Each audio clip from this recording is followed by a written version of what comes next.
All right. Anyway, so I just so last time I went through like basically how you calculate the rate of gyration for a polymer chain, and you end up with that it's square root rate gyrations, the end-to-end distance of by 6. So and it involved this double summation, expanding the double summation into the series and figuring out that series ends up being a single summation. Then you can break it into 2 parts and use the power series expansion to get that thing. And then you can finally get this as a kind of approximation of that. How would you drop the 1 and 2 because z's a molecular weight minus 1, so it's a large number. So you just do n cubed by 6. And then when you plug that back in, there's an n squared, so you end up with n. And this guy had a b squared prefactor, so the 2 cancels there, and you end up with just r squared and b squared by 6 for race gyration. Then kind of what moment the race of gyration is. So it ends up, so in the paper this week and also in the row book, they call it a z average moment. So the z average is already like a high, they've had distribution. The number average is the mean, and then the weight average is a higher number, and the z average is something that people don't usually use because it's so high, like it's going to be a high value. So the polydispersity is usually mw over mn, just here somewhere, and so that's m2 over m1 in terms of the moments, or m2 over m1 squared, so is a unitless number.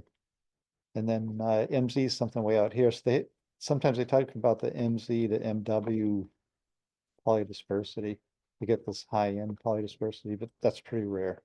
So z is never used basically because it's a number that just reflects the largest things. And to make matters worse, actually, if you, instead of doing it the way Rowe does it, talking about, and the way the paper does it, talking about this number, in other words, you end up with a weight squared times rg squared weighting it, so you call it a z average. But if you translate it into actual sizes, the volume squared is actually rg to the 6. So it's the 6 times 2 would be the 8th moment. And then you normalize by that by the 6th moment. So that's something that doesn't even have a letter because it's such a screwy kind of thing. So it's going to be such a high number that it's kind of useless for polydispersed systems. So once people start using race gyration to quantify polydispersed systems, that isn't really the right thing to do. You should use some other size if you can get it. On the other hand, like the 0, all right, so anyway, so you're going to get this from scattering. So Guinier's law is the main thing. I think I went through it before, but basically, well, I'll show later, but basically it's a Gaussian function about 0, about Q0. So it's a bell-shaped curve, and the standard deviation of the bell-shaped curve is more or less the radius of gyration, 1 over the radius gyration. So a broad bell-shaped curve is a small size, and a narrow bell-shaped curve is a large size. So basically, log plot, log intensity, log Q, this thing looks like a knee. So it just looks like this kind of dives down shape. And then small things will be the knee is over to the right, and large things will be over to the left. So you can kind of look at a curve and say, well, what's the radius of gyration? Like if you just look at a curve and say, I could draw a knee there. So around 0.005 inverse angstrom would be let's say 0.06 would be easier. So 0.06 inverse angstrom would be the Q, kind of where Rg is. So 2 pi over that would give me the size. And 2 pi is 6.2. So that would give you like 1,000 or 100 angstrom, I guess, for that raise. I mean, you could ballpark it just looking at it. Like there's a knee, here's where it turns down. So that's about 100 angstrom structure. So you can just kind of look at things and see if for instance, in the paper, he has a feature like that that's around 100 angstrom, and then he reports a rate of gyration of 10. So it's it's gonna obviously not right, because it isn't in the right place for it. Anyway, so there's various ways people try to linearize this. One way is you can take a log, so take the intensity divided by this contrast factor and take a log of it and then plot it against Q squared, and then the slope of that, it would be a linear plot, then the slope would be RG squared over 3. So that's called a Grenier plot. Another way to do it is to expand. So if you're in a region at low Q times RG, so you're like below kind of where the middle of this knee is, kind of right about here, then if that's small, you can do a power series of that and take the first two terms. So if you're down in this region, then you can do what's called a Zim plot. So you take this, you take 1 over this, so 1 over the intensity, and then 1 over this is plus exponential plus r squared q squared over 3. And the expansion exponential is 1 plus the argument squared over 2 factorial, and that goes on. So you drop the higher order terms, and you just have that linear equation. So then you would plot 1 over intensity versus q squared. All right, so that's a Zim plot. And then the slope of the line is going to be RG squared by 3. All right, so it's 1 over intensity. So the intensity, this 1 over would go up with Q squared because it's inverse intensity and intensity drops.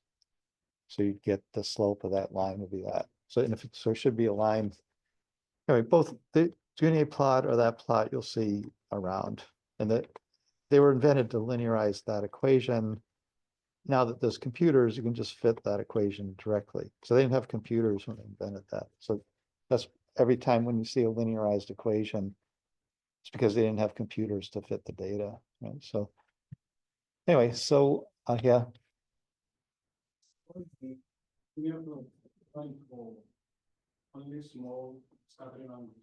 Because you can see, all right, so this is what's called the Debye function for a polymer chain. So it's power 2 out here.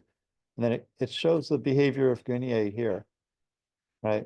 But so basically, this red dashed line taking a dive won't fit the data out here. You can try to fit it. So you could take a small region of data and do a Grenier plot, and it would look like a straight line, and you could get an RG there, but it's not valid. You're looking for a place where it has this knee. So it doesn't have a knee because this thing has, this is like the internal structure. So that then what is the Grenier's law is basically going to be kind of an area, an average kind of cloud. So it's basically kind of looking at a density cloud that's a Gaussian function of density that doesn't end. So it doesn't have a surface. Okay, so this thing isn't a cloud when you zoom in. It's a chain, and it shows that it's a chain out here. So at small sizes, when you're far away from it, everything is kind of a cloud. Like if you see a person from a mile away, it's just a dot. So a person is a cloud too. But when you get closer, you can see it's got arms and legs, right? So basically, as you go right, you're getting more magnification. You can see the details, and it isn't a cloud anymore. So this thing's fitting a cloud.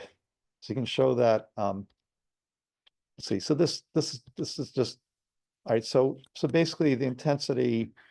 So intensity increases with the concentration. And then the things that are scattering, you need 2 of them. So you get binary interactions between the 2, like you drop 2 rocks into a pond and you get the waves, you get an interference pattern coming out from the waves. You have the electron density of the 2 objects you're looking at squared. And then it's proportional to the concentration of the objects. Right, so it's kind of 2 parts to the scattering that you're going to get from something in a scattering measurement or binary interference. So basically there's this Q parameter that comes out, right? And I kind of already went through this a little bit, but you can say, like if you, so if you have a wave coming in, and this would be like the peaks of the waves, and then you have a wave coming out that's the same wavelength, the places where this wave could have been created. So this wave, electromagnetic wave comes in, it excites the electrons in the atom, the electrons shake, and because you have a charge shaking, Maxwell says you get a magnetic field from that, and that generates an electric field. That makes another electromagnetic wave of the same wavelength, same frequency. Right, so you have to have a spot at where these 2 things coincide. That's where the structure would be that would generate a wave of the same wavelength. by whatever mechanism. I mean, for X-rays, it would be like that. For light also excites the electrons, but the electrons in a bond. And then neutrons do something in the nucleus, similar, something different than this. So, but basically, there's some event that's going to create a wave at the same frequency. It has to occur where the two things coincide in peaks, right? So that fringe pattern is going to be the definition of Q. So in the size scale you're measuring is a distance between the fringes. So if you go to low angle, that gets to be a large size. And if you go to high angle, it gets to be a small size. And the smallest it can get is lambda by 2. The largest it can get is infinity. But the problem is the main beam is 1,000 times brighter, maybe 10,000 times brighter than the scattered beam. So you get near the main beam, you can't measure with this small thing. So it's an instrumental limitation that you can't measure to infinity. Right. So if you can design an instrument better, you can get to, so you can use 1 angstrom wavelength to measure 10,000 angstrom sizes if you have a right camera. Right. So, but basically there's theoretically no limit to the size you can measure, but there is a limit to the smallest size, which would be half the wavelength. Anyway, so that's kind of the picture. So there's a vector here. Bottom line is just some vector that's going to it's going to be the direction of the vector is normal to those fringe lines. So that's good. And that ends up, so these fringe lines are at half the angle. So you have the angle of scattering, and it's half the angle is where the fringes are, right? So that's where you get, like in diffraction, you plot versus 2 theta, right? So theta is the angle of the fringes, and 2 theta is the angle that you detect at. Right? So if you're going to calculate, you need half of 2 theta to get the calculation right. In scattering, they call the angle you measure theta, and they call this theta by 2. So it's diffraction, it's 2 theta and use theta. In scattering, it's theta and use theta by 2. So use the same symbol for half of the 2 things. Right? It's just whoever started doing it that way, and they just wouldn't change. Right? So anyway, so you're going to put a structure where those fringes are, and bingo, you get a peak. Right? So that would give you an intensity at that angle. And as you scan to different angles, then that disappears because the particles aren't on the fringes anymore. This coherence, boom, and then it disappears. So that's how you get a diffraction peak. Boom, you get diffraction peak, it's gone. Right? So only at one point does it match up. And only if you have a crystal that's aligned exactly at that direction. So if you put a diamond, perfect crystal, into an X-ray beam, you'll get nothing out. In order to get something out, you have to spin it so you get that arrangement. Right. So basically a powder, or if you put in something that's amorphous, so it's got all possible arrangements, then you don't have to worry about this issue because some of them will be in the right position. Right. So basically for polymers, it's amorphous, so you don't need to worry about that. For a perfect crystal, it's a problem. Right. So you do things like you spin the crystal, you grind it into a powder. Somehow you have to overcome the orientation. The nice thing is that you have a direction to this. So if you put a stretch polymer in, and then you're looking at that kind of reflection, then that you'll get orientation in the pattern. You can tell about the nanoscale orientation from the orientation in the pattern that you get, because this thing has a direction to it, right? So anyway, so that said, so you can just put in, this is called a specular analogy. So beam comes in, beam goes out. You say that's just like reflecting off a mirror. So you talk about a mirror plane. So everything's like mirror, mirror, mirror in diffraction. Right. So it looks like a mirror plane, but the actual event that's going on has nothing to do with mirrors. The angles follow like angle in, angle out with respect to the plane. And then this normal is kind of the Q direction that you're getting in real space, you're getting the spacing from. Right. So in the end, you can throw away the whole picture and just say it's like that. And then in the end, you can just say, forget about everything, and I just have a vector that changes size when I change angle. So you can just say, well, I'm just going to throw that vector in. So I'm just going to throw that vector in. If it lands into my googly black thing, I get intensity. If it doesn't land in the thing, then I don't get intensity. It's like yes, no. And then I'm going to, I have a powder, so I'm going to randomly put the vector and get all the yeses and all the nos and sum those up, and that's my intensity for that Q, or it's each length line is a Q. So low Q is a big line, high Q is a small arrow, right? So so you're just summing those up. So you could do it like that, or you could just say, I'm going to keep my Q fixed, and I'm just going to rotate my particle around, right? So instead of doing that, you rotate the particle, and then you end up that any particle will look like a Gaussian distribution. And it's saying that the beginning point of the arrows in the particle is the other point in the particle also. You'll get a Gaussian distribution of it. So the probability of that thing working is going to be this Gaussian, and RG is the argument of that Gaussian. So you can see it's going to end up being something like the moment of inertia as the thing that defines it. Anyway, so you have that. Then you have to, so that's a real space correlation function. So the scattered intensity is a Fourier transform of that. So Fourier transform of a Gaussian is a Gaussian, which gives you Gounod's law, right? So what a Fourier transform is, I don't have in here, so I should probably just mention it. Oh yeah, he's right. So you have what Fourier transform is. Say you have like a noise pattern like that, and then you want to say, and this is time, say, and this is like amplitude. So you want to say like plot that instead of time, you want to plot it as 1 over time, which is like frequency. Right. So in order to do that, you say that that noise pattern can be decomposed into a bunch of different sine waves. And you can just sum those sine waves. And with the sum of enough sine waves, each of a different amplitude, like the Fourier transform amplitude,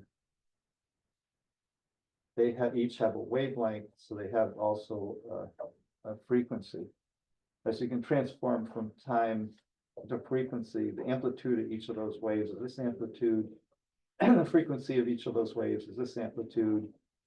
And if you do that with something like like an IR, then you will get basically spikes out of that. So you get the absorption peaks because this frequency is like energy, like h nu, right? So basically the frequency, the transform of the time domain gives a frequency domain. This domain is going to be like energy. You get spikes in it for this is IR. So the same kind of thing if you're in terms of this, the real space structure. So say you have a crystal. Right, so you do that. So with the crystal, we do our E of R, and at a certain, so we change the angle. Or here we're scattering theta by 2, and we go along the angle, and bingo, we match the point where it has a diffraction. So we have just a spike, like a delta function, delta theta by 2. It finds a magic point where it's yes. So the Fourier transform of that in frequency, there's also only one frequency that matches that. So the Fourier transform of the delta function is also a delta function, right? So the intensity is a function Q, ends up being a delta function. And anyway, so we're going to do that process. So the relationship between this is your XRD pattern, this is your correlation function, or the probability function.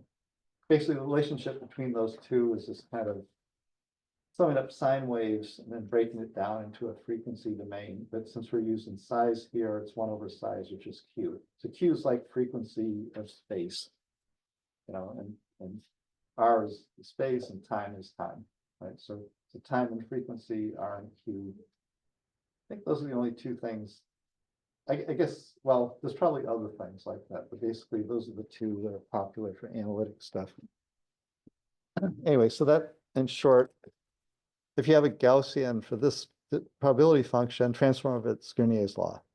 So this thing, that's why you get a bell-shaped curve, because it's a bell-shaped curve to this thing. But if you look at this object, so this Gaussian curve isn't, Gaussian curve has some weird things to it. One in particular is that it doesn't end. So if you plot the Gaussian curve, it never ends. Like it has a bell, and then it never goes to 0. Right. So it always has something there. So it's a structure he's saying it's like a cloud. So anything can be represented by kind of a cloud, but it doesn't have any end to it, like it keeps going out. There's no surface. So that's good. I mean, that matches up with the idea that the correlation function that you're transforming, so its probability would be like a correlation function. The first linear term of the correlation functions has to do with the surface of it. And this thing doesn't have a linear term. If you expand the expect, it's a square term. So there's no surface to it. In other words, by comparing the correlation function for Grignier's law with the normal correlation function at the first linear term of it is a surface area, surface to volume ratio, then basically this is a thing with no surface. So that's why even if you have a solid object and you use Grignier's law, it's going to end at the surface of it. And then you see another power law shows up. It also has no internal structure. So if you zoom in and look at the internal structure, this thing fails. So you'll always will have the situation where you have like log I, log Q, you have Grignier's law, and there's always going to be something here that's going to decide like what. So you have, this is the size, this is like the mass, and then what it is out here. So you have like the size, the mass, and then this business about what it is out here. Right, so that's kind of the picture of how this thing's going to work. Anyway, so particle with no surface is kind of what we're looking at, that thing. So I'm not sure how to draw it, but that's something. Then this is basically the same as the table for moment of inertia. So RG and moment of inertia, you can swap. RG squared is moment of inertia. So the equations are the same. The contrast can be different. Like moment of inertia is mass. This is like something else. All right, so that brings us to this thing. So Debye in this paper. So here. So this paper was like he wrote this during World War II, and he was at Cornell. He had fled the Nazis by making coat hangers out of gold, and then smuggled them out of, put all his money into gold and made coat hangers out of them and smuggled them out of Germany because he was a person non grata there. Although the stories that he kind of collaborated with the Nazis for a while before he came to the US.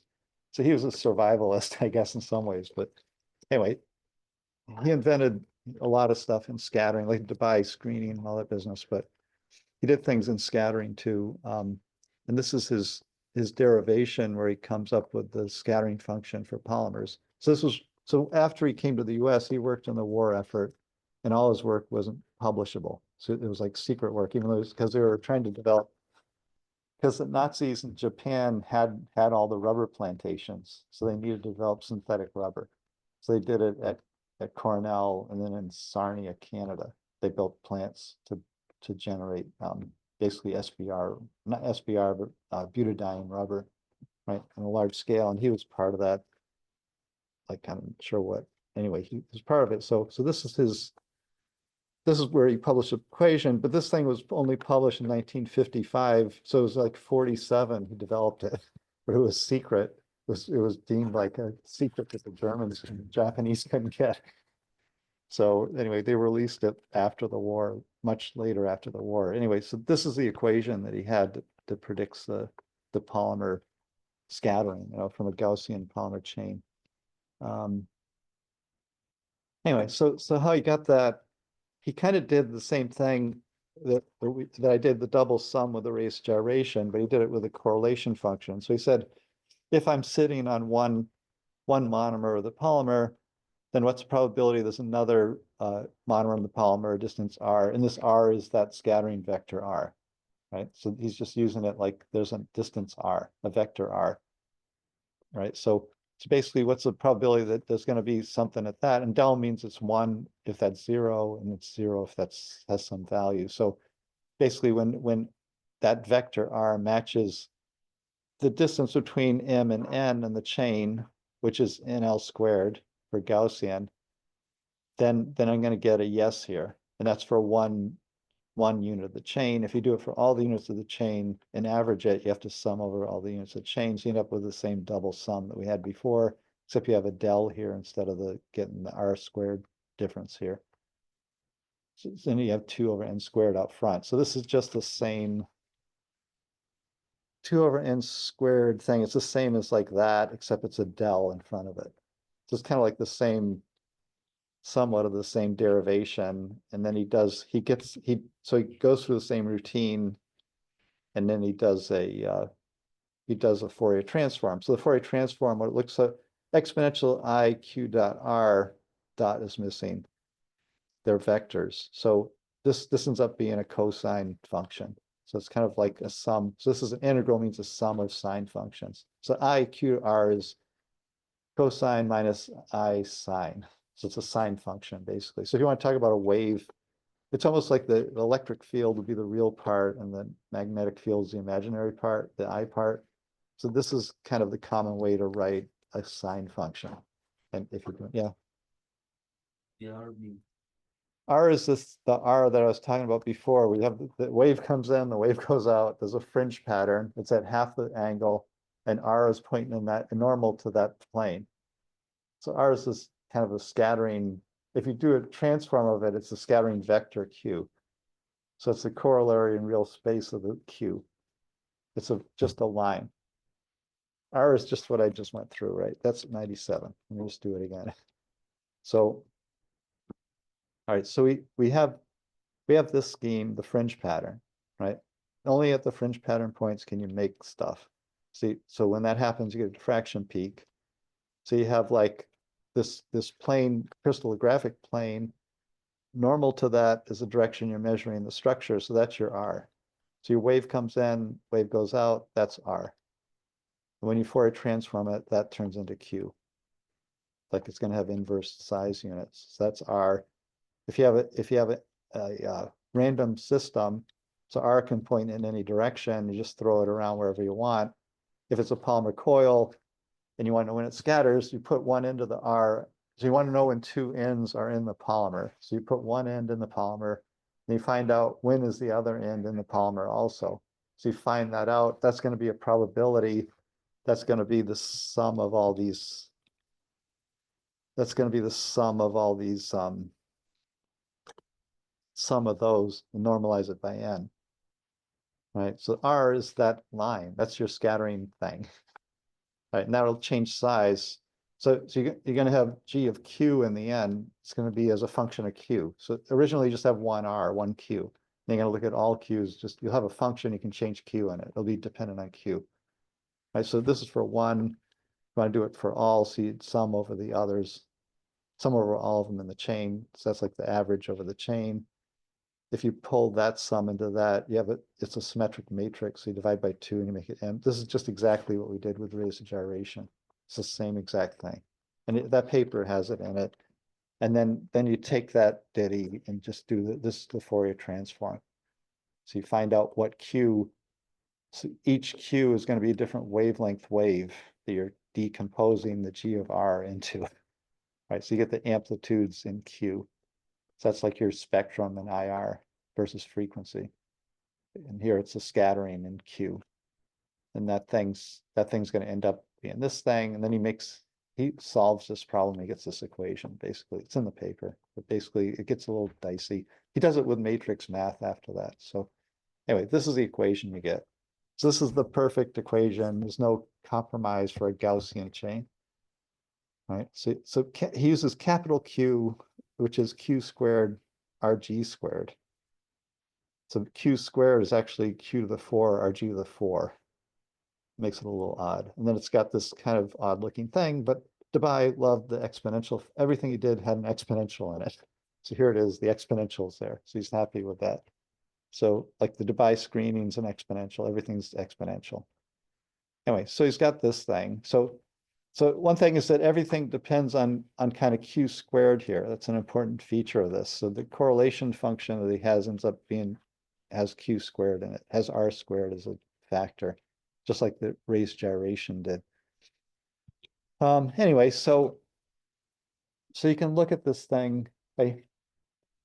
So you can look at this function and then what can you do with it? So it's kind of a mess, right? So you want to say like, well, I know a couple things here. Like I can look at this.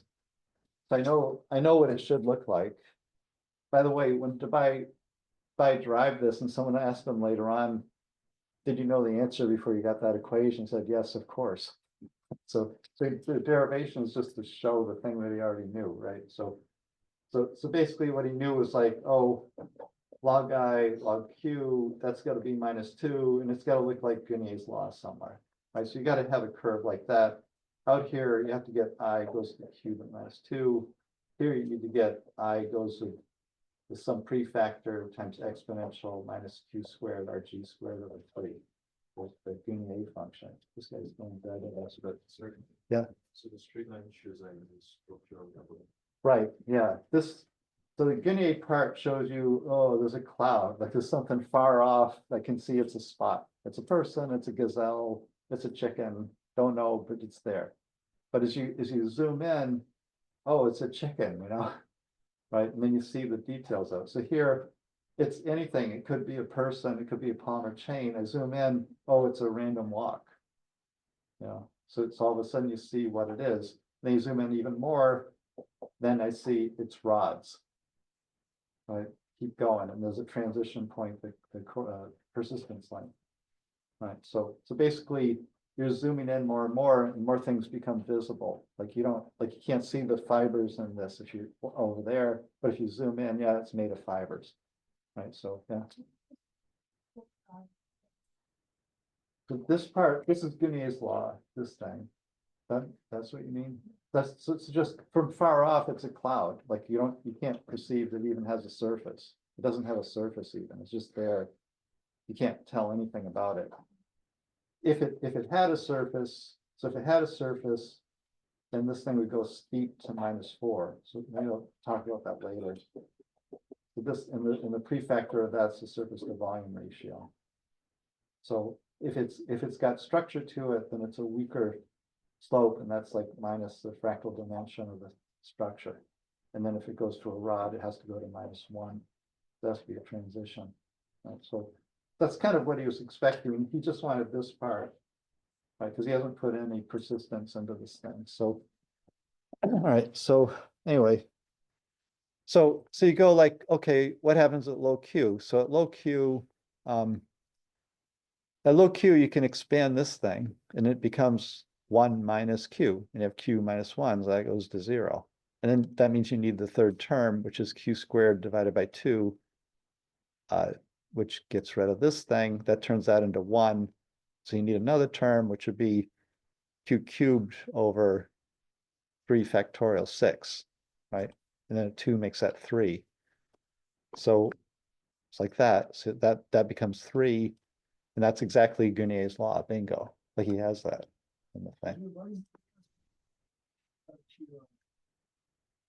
So he decided to use capital Q as Q squared RG squared. So it's a unitless number for whatever reason.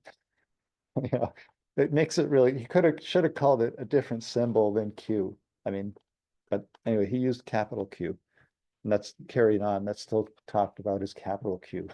So anyway, so that's good. We got the cloud thing. So it's a cloud. But about the other part, so when Q is large, exponential of something minus something large goes to 0. Q is large, so you can figure about the 1. Then you just have 1 over capital Q, which is Q squared. So you end up with the Gaussian at the high Q. So it works. Like that's right. That's not the only function that could work like that, though.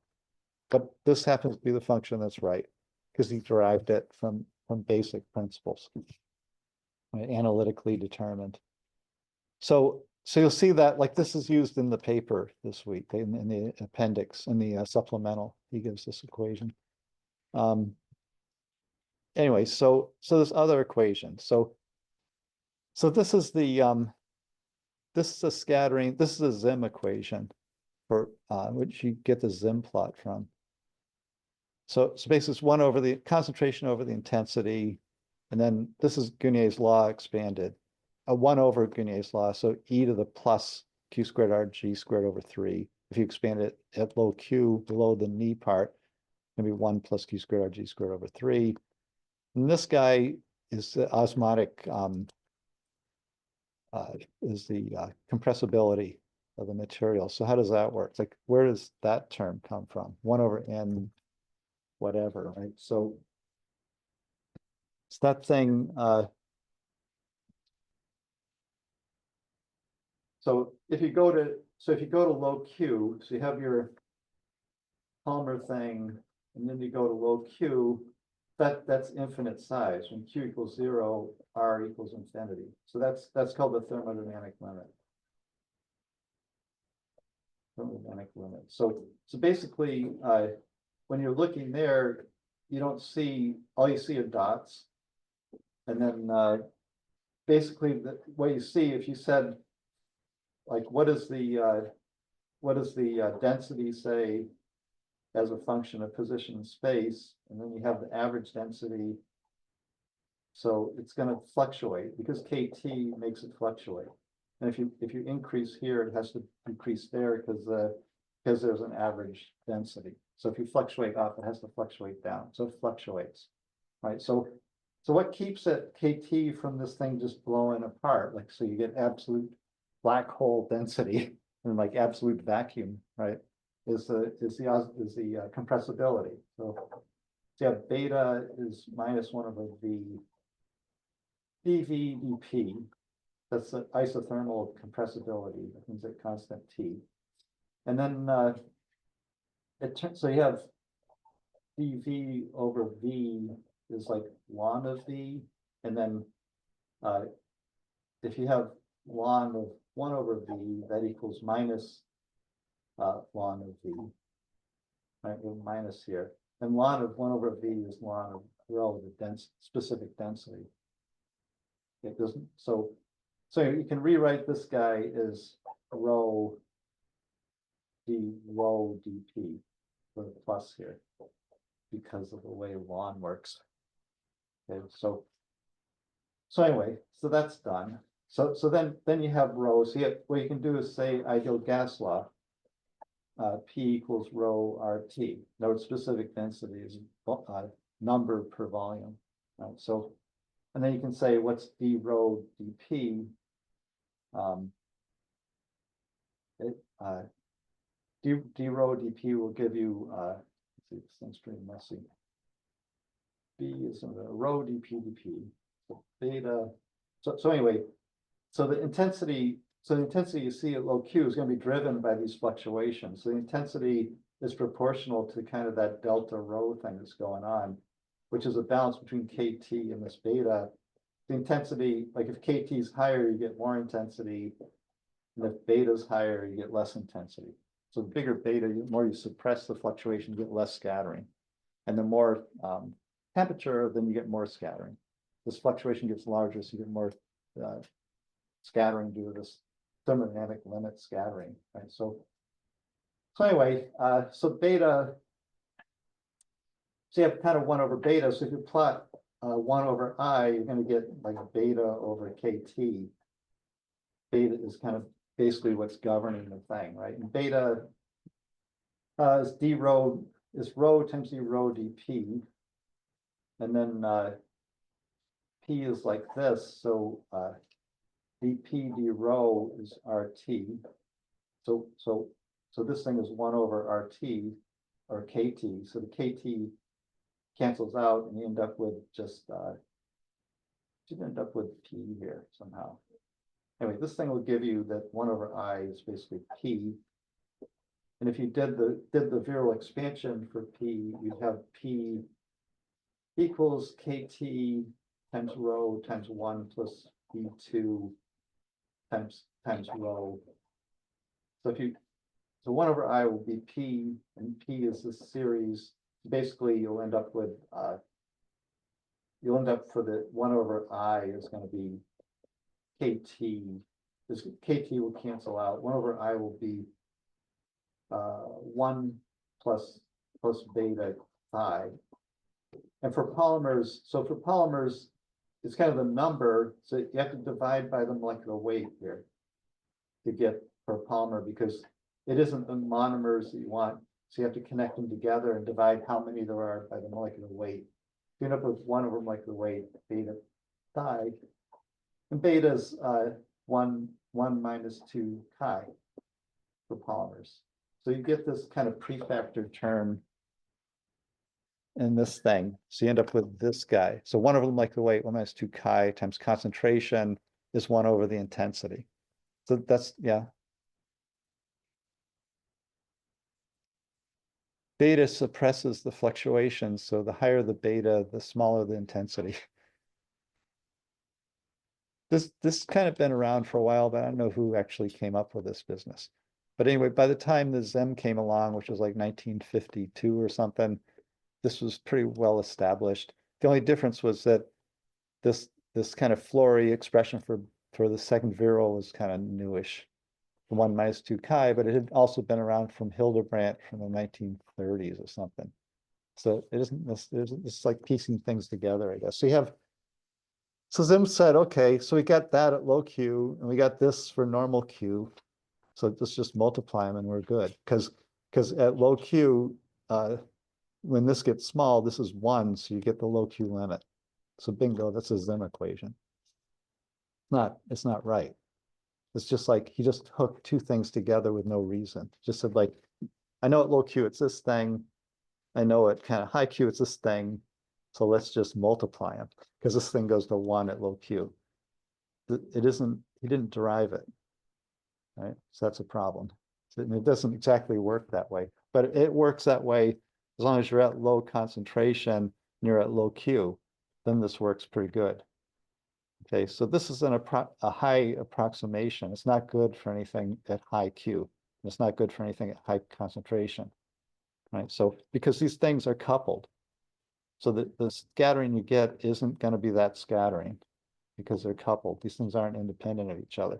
It's like you have, well, if you have two polymers, they mesh together. It's the same that you take that polymer and you add that polymer to get the scattering intensity isn't right because they're meshed together. So you get something in between.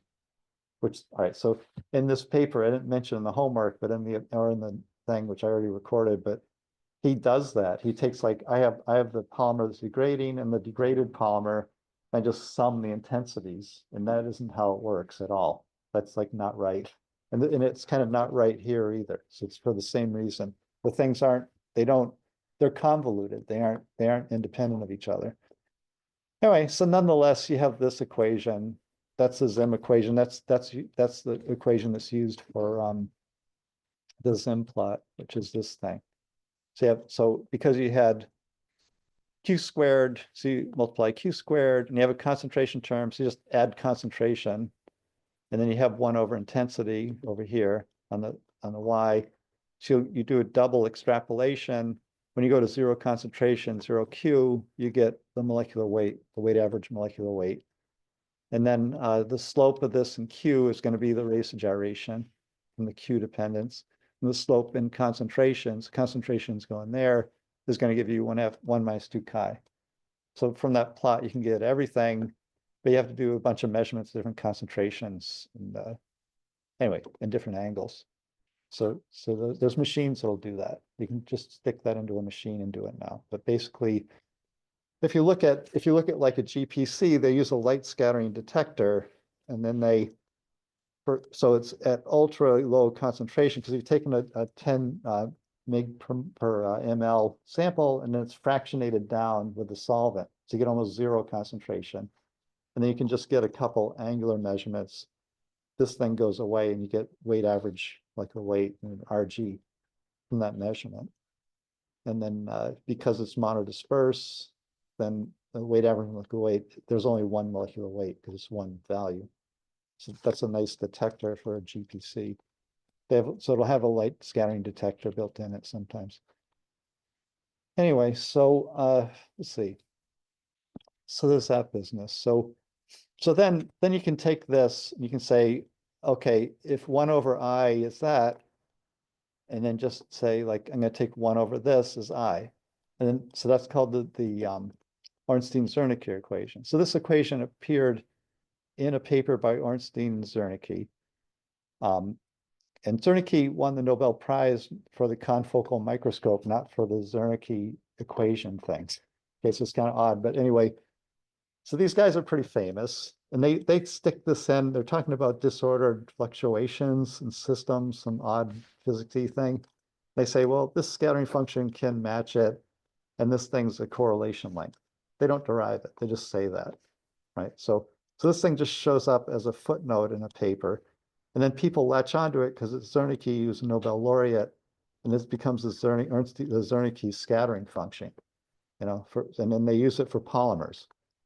Okay, so it's pretty odd. So, all right, so do the limits. So if you take Q to high Q is bigger than 1, so you get 1 over Q squared, it looks like a polymer. It's got 2-dimensional. And if you take it to low Q, yeah, you're going to get an exponential out of it, right? So yeah, it looks like it's got kind of a Gaussian, kind of a Guinier function at low Q and at power law high Q. So you can kind of say, okay, well, here's the exact calculation. Here's something someone made up who had a Nobel Prize, right? So how do they compare? So you can say, well, at high Q, well, then you can correlate. You can say, what's RG? What does this symbol mean? So that's like 2 times that is RG at that point. If you take the limit of that, take the limit of this, equate them, you get that. And then if you go to low Q, then there's a problem that 3 times that is RG, right? So it's not giving you the same answer as this exact calculation. So nonetheless, people use this routinely. Like people will use this partly because you can transform this. Okay, so you can do this thing you can't do a Fourier transform and get the correlation from. This thing you can get a correlation from. The thing you get is this. Okay, so the problem with this is it's not R squared, it's R, right? So that means that it's got a different value for plus and minus R. So a correlation function of a random object that's not symmetric about 0 doesn't exactly exist, right? So there's a flaw in this function. It's got to depend on R squared. It can't depend on R. Then to make matters worse, even Debye himself kind of borrowed this function and then came up with what's called the Debye-Beaucage function with a slight modification. He got rid of R, and then it gives you this Porod behavior at high Q, so Q to the minus 4, and it also gives you something like Guinier's law at low Q. So this is like kind of a universal fit for solid objects. So this thing has also got this fatal flaw. And then there's a series of functions that came out of this. There's a Tubner-Stray function that's used for micelles that's also this same problem. And it's got this odd C2 that can be plus minus to generate a peak for micelles. And then the Sinha function that came along later that has to do with fractal things that also has the same problem. That's got, this thing isn't squared, so it doesn't work. So you'll see all of those functions. The squiggly thing doesn't have any meaning. Like it doesn't have any theoretical, it's a size, but it doesn't really mean anything, right? So anyway, and also because that part's corrupted, probably any other parameters you get from this are not correct, right? So anyway, so that's how things happen. Let's see, what else do we got here? All right, so yeah, so then anyway, so that all deals with this situation where you don't have correlation showing up. So you have kind of these two scenarios: a woven shirt and a fleece shirt, right? So this is like a random correlations, and this is organized, right? So this, if you put it into the grid thing and put in R, you're going to get like peaks because it's got coordination to it. So you're going to get like some kind of peaks in the scattering. And this stuff, it's just smeared out, right? So it's basically you're just going to get a continuous function, right? So this situation is called mean field, and this situation is called specific interaction. So when you start packing things, they can pack in 2 different ways. One is random and one is organized. It's like amorphous crystal, right? So these things in polymers are called like specific interactions and mean field interactions. All right, so the mean field are the ones that people like to do because that's the that's a system that follows along the line of like polymers, right? And the specific things is a lot more details you need to worry about, like what's interacting with what. Mean fields like general, it could apply to anything, right? So it's, anyway, so what happens when you start packing things? Like you have some kind of odd thing, then you increase the concentration, and then at some point you can't see that thing anymore. Like you have the scattering pattern, it's got 2, and they say it's a solid thing, it would go to -4 here. So it's just like a dust particle. Then as you start to increase the concentration, you can't see the aggregate anymore because they overlap with each other. So that at that point, it just looks like a fleece. Like from a distance away, you can't see the fiber. So it's just constant. No matter what size you look at it, it's still the same piece of cloth. Right. So and as you increase the concentration, the kind of the size scale where that happens gets to be smaller and smaller. So it moves out to high Q. And that's called the correlation length. It's like the whole kind of the hole size in the mesh. And eventually you get to the particle size where it's dense, where you just reach that limit of the thing. So you have this kind of screening that goes on. So depending on the rate of drop, so this is intensity divided by concentration, because your concentration is increasing and the intensity would increase with the increasing concentration, but the intensity at low Q drops if it's reduced by the concentration. So it's a little odd, but anyway, so basically the rate that drops, the reduced intensity drops with concentration is the second Viral coefficient. That's a measure of the second Viral coefficient for the system. Right, so that's kind of how this works. If you have a large second Viral, it drops slower, and if it's small, it drops faster. Right, so there's a rate of drop that has to do with how these things interact with each other that you can measure. This is for polymers. This guy Pedersen's polymer scattering guy, and Sommer's a simulation guy from Mainz, Germany. Right, so 2005, they did like a study of every polyethylene oxide or PEG. So this is like your water soluble polymer, and then they look at concentration. So it's intensity divided by concentration. And these are at different temperatures. So you can see that screening happens, and then this mesh size is over there, and then at different temperatures. So when chi changes, they get a different decay. So this is at 1% and then different temperatures. So they can either control the rate of drop by the temperature, which is chi. Chi is 1 by T, or they can control it with concentration. So anyway, so yeah, so that's kind of the random phase approximation, which is a correct equation versus a Zim equation. Zim's an approximation. This is exact equation to talk about things. And this, so if you have the two polymers mixing together, like in the paper, you need to sum the inverse intensities of the things. And maybe you need to include the interaction parameter between the polymers in the equation too. But basically, he just did a straight linear sum, and this is like a harmonic sum. So the difference between a harmonic sum and a geometric sum. So basically, he's doing even that part he's doing wrong in this paper. So there's a lot of wrong things in this paper in terms of scattering. Anyway, why don't we quit there? And then, so I recorded already the homework thing, and I'm going to record the Monday, kind of starting on 108 or something, and then so hopefully there'll be like 2 recorded Zoom talks. So I think Monday I'm not going to be able to do it live on Zoom. It'll be like kind of a nightmare. So better to do it today. But so all right. So thanks.